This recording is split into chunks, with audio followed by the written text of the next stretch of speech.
We do have a good, fantastic growing team as well that we need to support, and then scale. The scalability is what makes it a business as well. And feel really grateful to be where I am now, but really also very excited to keep scaling it.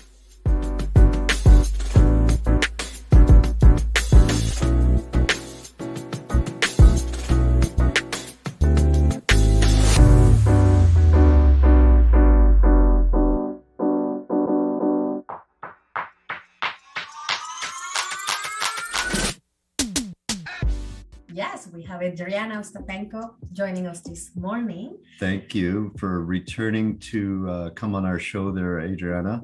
Appreciate it so much. I hope you're having a beautiful Monday morning out there. Thank you so much. Hi. Great to see you again. You too. It's always good to see you both. Yeah, it's been a while. We've crossed paths, I think, sometimes when we're out and about.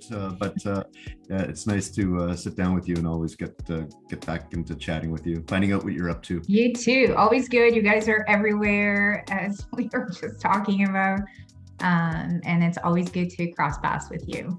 Well, you've been really busy as well. What have you been up to lately, and what are you looking forward to in your future? Yeah, so we have two rental repurposing projects on the go at the moment. We are doing the repositioning of our 6 units development project in St. John, New Brunswick. So I'm really involved in project managing that. And then, as you possibly know as well, we have our 50 units that we're also renovating right now. So demo is going. We vacated 2 of the 4 buildings. We have demo almost completed in 1 of the buildings. And in the meantime, we're working with the city, engineers, systems, quotes, all of it, picking finished materials, layouts, floor plans, all of it. So it's been a lot of work, a lot of fun. Yeah. And you're doing this from your home. You're not. Are you often in St. John, or are you able to get most of this done from where you live? So I was there a few weeks ago, maybe 3 weeks ago, for about 5 days. Before that, I was there only once. So I do have my business partner who lives in St. John, and that's massively, helpful and useful. And we work really well together in that way. I do save, whenever I feel like I need to be there, we'll pack with meetings and decision-making moments. And it's always a lot of fun to go and be there in person and see the buildings and meet, our team there. So I love going, but I don't go very often. I feel really grateful and privileged to be able to work from home mostly and, be with the kids and the family and doing things. I think your business partner recognized us when we were in Home Depot in St. John, New Brunswick there, and that was kind of fun. So he came out with us and had a fun night with us that night, and we had a meet up out there. So yeah, that was great. That's awesome. And we love St. John. I mean, we went for the first time this year. I think we've been there 3 or 4 times this year, and we just love the vibe and the energy, especially in the old the historic area, the historic district down there, just by the water, and it's beautiful. It's good vibes, yeah. And everybody looks like they're just enjoying themselves. All the residents there, it just seems like there's just joy on their faces. I so agree. I love the energy there. I mean, just having water around always is helpful, and it's beautiful there. People are laid back. They're just, good people, and I quite enjoy it as well. Now, with you, there's just sounded like there's so much on your plate there with all the things that you just described that you're in the middle of. And this is not a side hustle for you. This is a business. This is real estate business for you. Is that right? That's correct. Yes, I've really, chose to scale from being in full-time investor to owning a real estate business. And there's a few components to what it makes, what is owning a real estate business, really. One of them is I needed to support myself. So I need enough active income from the business to be able to support, my lifestyle, to contribute to the family. I need to be able to have enough to pay for operating expenses and staff, because as I mentioned, all the list of things that I do, and that's only a small portion. We do run 2 other businesses. I don't do it alone. I could not do it alone. So We do have a good, fantastic growing team as well that we need to support, and then scale. The scalability is what makes it a business as well. So that's the three components that I've been working towards for the last about a year now, and feel really grateful to be where I am now, but really also very excited to keep scaling it. Yeah, well, we think we're like, we want to become a real estate investor, but yeah, you're taking it that one step further, and you're looking like, if I really want this to take off and be able to sustain the goals that I want for my family and our children and all that sort of stuff, these are the steps this is the next level that we're going to have to take, which I guess isn't an easy decision, or was it? Decision was easy because it's just like, how do I profit from it now? Was really a huge question that came around that, but also it was more of a how do you do this? How do you go from, because those are two different mindsets that you go into it, right? Like an investor is prepared to invest and wait long term for returns.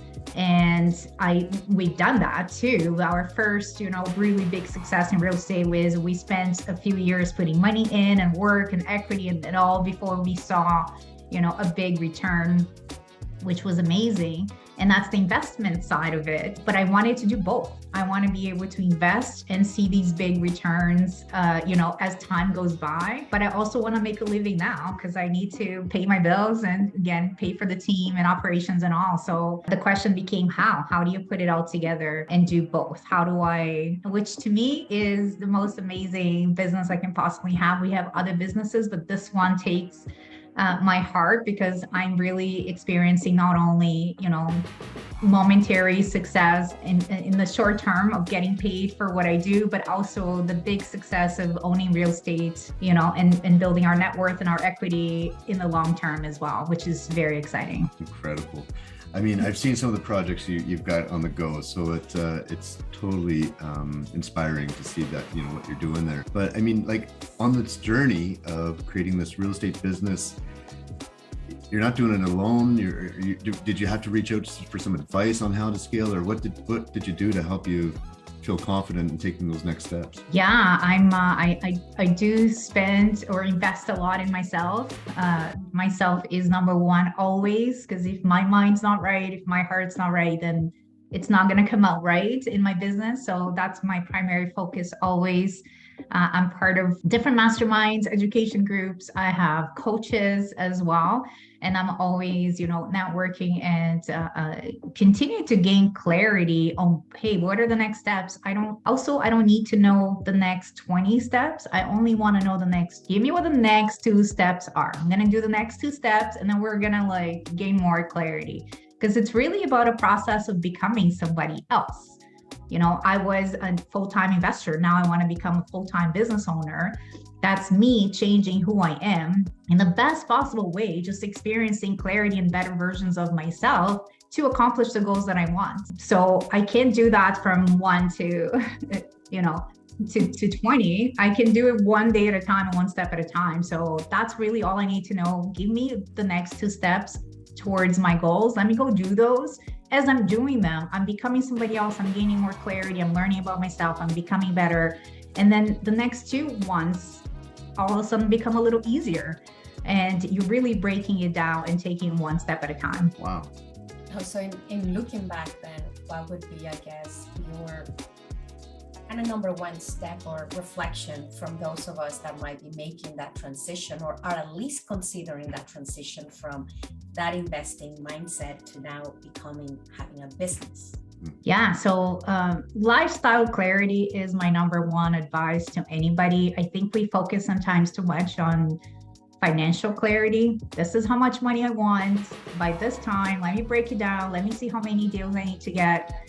Although obviously that's part of what we do in our business planning, that's not the most important piece, because it's really, I need to be happy now. I don't want to wait. I don't want to sacrifice for the next 2-3 years or 5 years and then experience, the lifestyle that I was hoping to have. For me, a win in business is if I can grow my business and live the lifestyle that I want to live today. So clarify what your lifestyle goal is. If you're looking to, in a few examples from my own life was, something we talked about earlier. I get the chance to drop my kids and pick them up at school every day. And that's a lifestyle choice that I wanted to make. In order to do that, I decided to invest in a different province because all of a sudden I did not have the option to go drive to my buildings and deal with something. As long as I had my portfolio here, which I still do, I was driving there all the time. And I was, at our fourplex at 11 at night doing things. And I said, I don't want to do that. So how do I grow my business towards the lifestyle that I want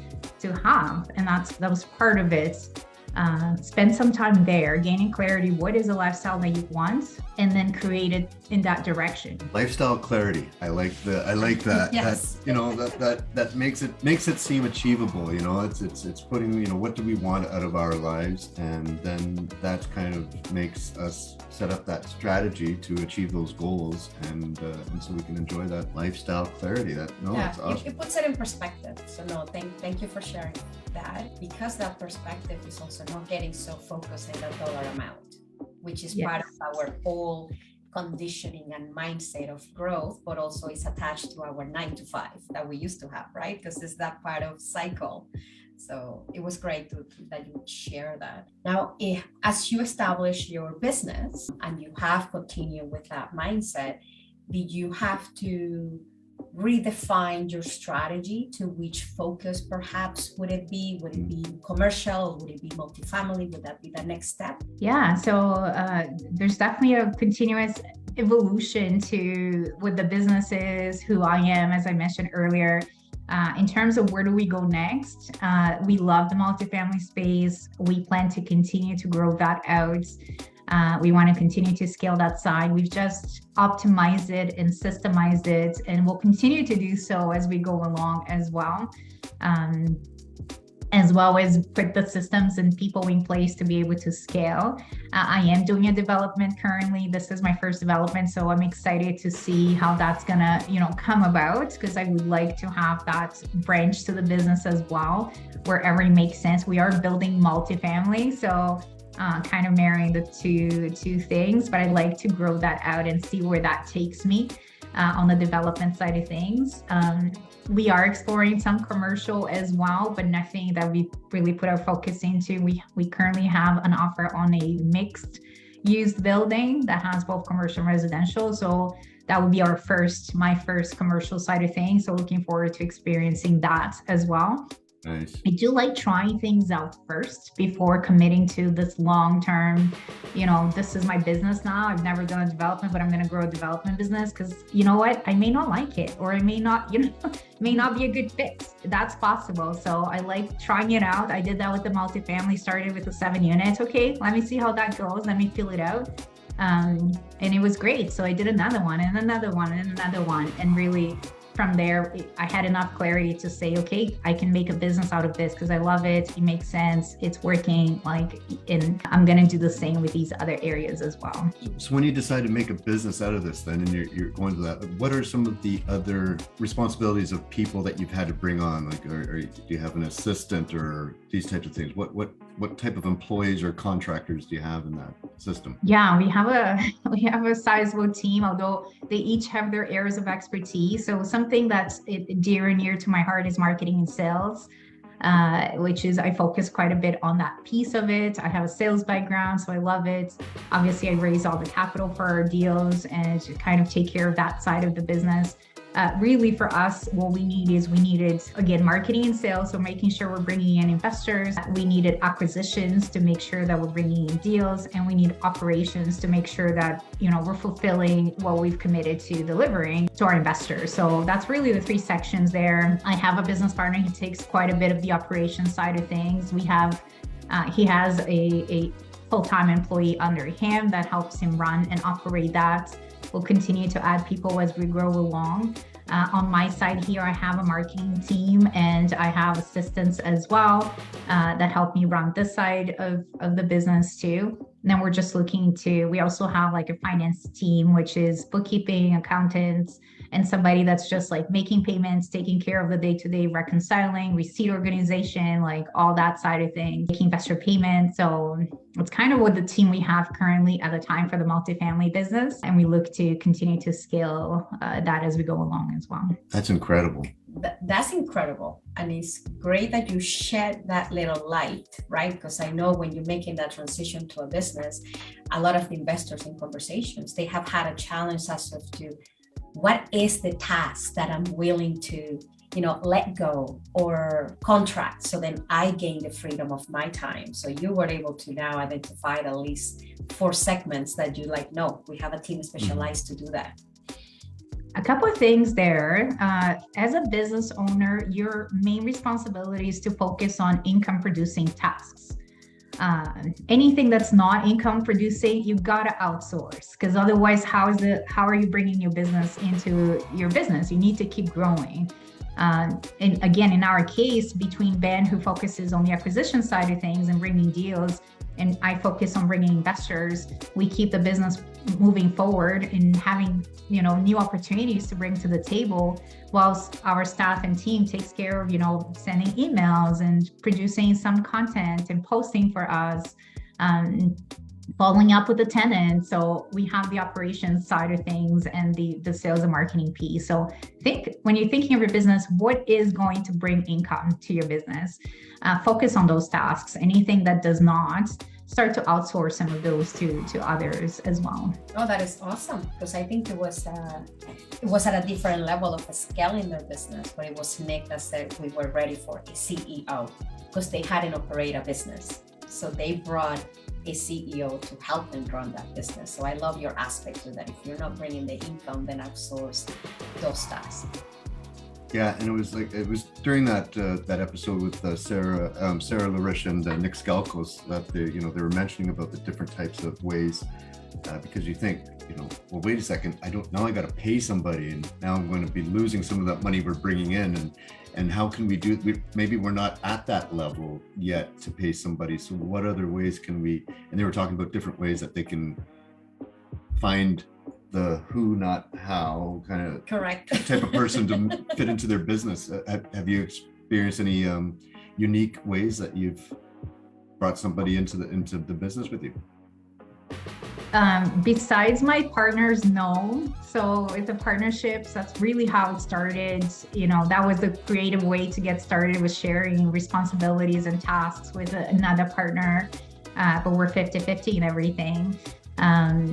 With our staff, it's all salaried. This is where a lot of people get caught. Most small business owners get caught on their first hires for that exact question you just brought up.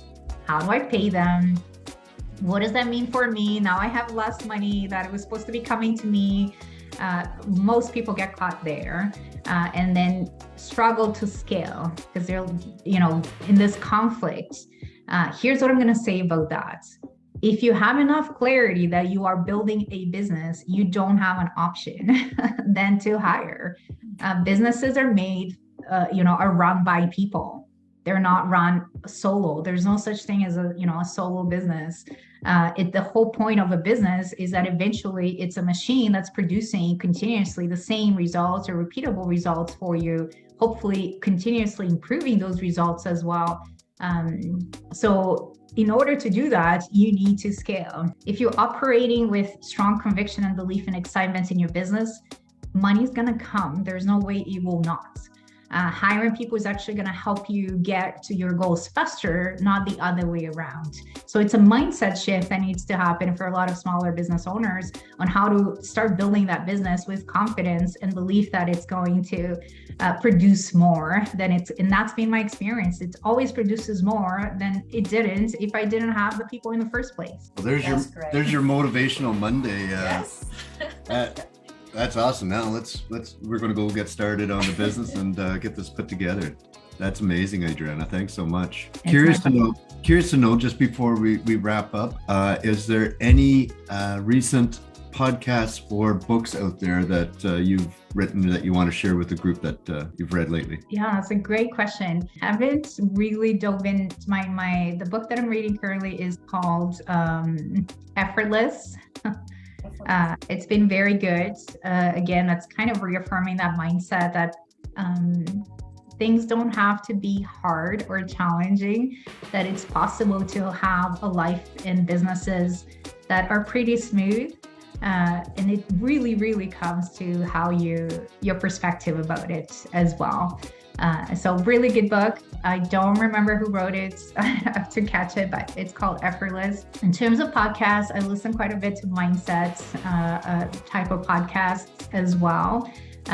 In terms of more real estate focused, I haven't really dove into any real estate focused one recently. I have been listening to, I'm going to get her name wrong here. I'll share with you afterwards. Okay. She owns multifamily and Joe Fearless as well. They have large multifamily businesses that I find very helpful to follow them. Awesome. And when do you find time to listen to these audiobooks or these podcasts?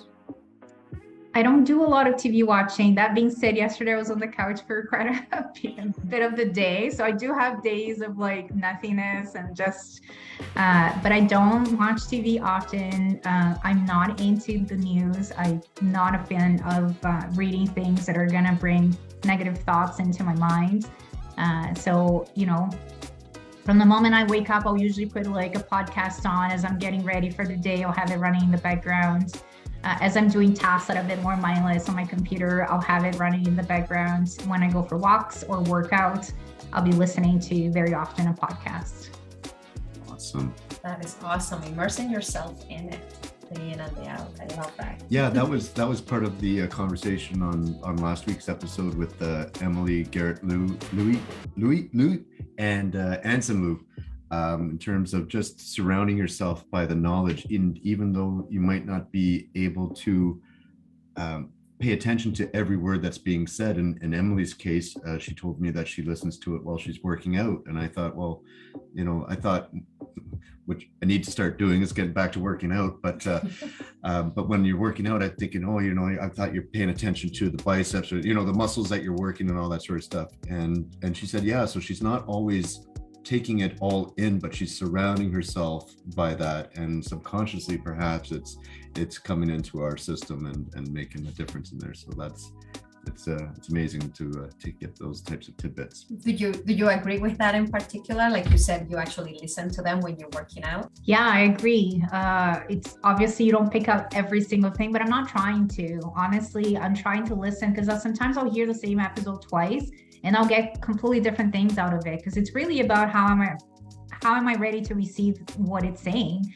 And it's so unique to what's happening in my life, my thoughts at the time. So I like listening. I'll hear different things out of it. And then I have another voice that's coming, because otherwise you can get stuck in your own patterns of thoughts. And unless you have new input coming in from a different source, especially a source that's giving life and reaffirming and encouragement, then you just get stuck in your own thoughts. So I need those pattern interruptions with new thoughts and new messages that come to me that helps me keep moving forward. Awesome. Well, thank you so much for spending part of your Monday with us.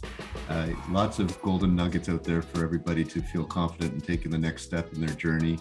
And just congratulations, and really appreciate watching what you're doing out there and just making the communities that you invest in a better place. We're really proud to watch what you do. Thank you. Thanks, Tim and Irismar. So nice to see you always. I'm sure we'll see you soon again. Yeah, no, it was a pleasure. And to everyone out there, have a wonderful week. And remember, seek a lifetime clarity. And if you need a new book to read, check out Effortless. Have a beautiful week, everyone. Be good to one another, and we'll see you next week. Thank you.